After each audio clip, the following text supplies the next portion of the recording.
жалпы желілік маркетингтен, сетевой маркетингтен миллионер болған, долларовый миллионер болған адамдарды мысалы шетелде да, айтайық, мысалы Америкада, Японияда да түрге отырғызады да. Бізде керісінше. Сен сетевой маркетингпен айналысқан кезде жаңағыдай да, сен керісінше бір қалай айтсам болады сізге, бір несерьезный дейді ғой. Енді андай. Отбросы общества будто занимаются. Бір какой-то бір анадай, бір жол болмай қалған адамдар бір айналысатын жаңағыдай сондай бір ұғым, сондай бір түсінік бар болған негізі.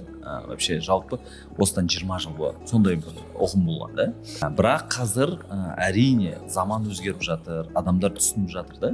Оказывается, сетевой маркетингтен да үлкен табысқа жетуге болады екен да. Және де ең бастысы бұрында риск деген нәрсе жоқ та. Осы нәрсені түсініп жатыр да. Енді жаңа 20 жыл бұрын әрине бастаған кезде біраз әңгіме болған, біраз жаңағыдай өсектер болған да. Біраз гәп деп айтады ғой жаңағыдай да. Біраз сондай дүниелер болды әрине да. Түсінбеушілік болды жаңағыдай да. Бірақ ең бастысы мені қолдаған ол менің әке-шешем. Ең бастысы.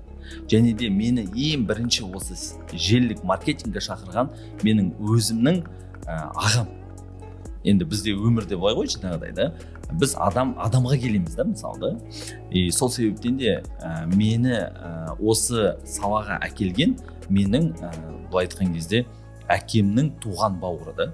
Әрине қаншалықты жаңағыдай түсінбеушілік болса да, сенбеушілік болса да, қаншама сөз болса да, бірақ менде ең бірінші нәрсе ол менің алдыма қойған өзімнің мақсатым болды да, арманым, мақсатым. Соған жету керек болды да.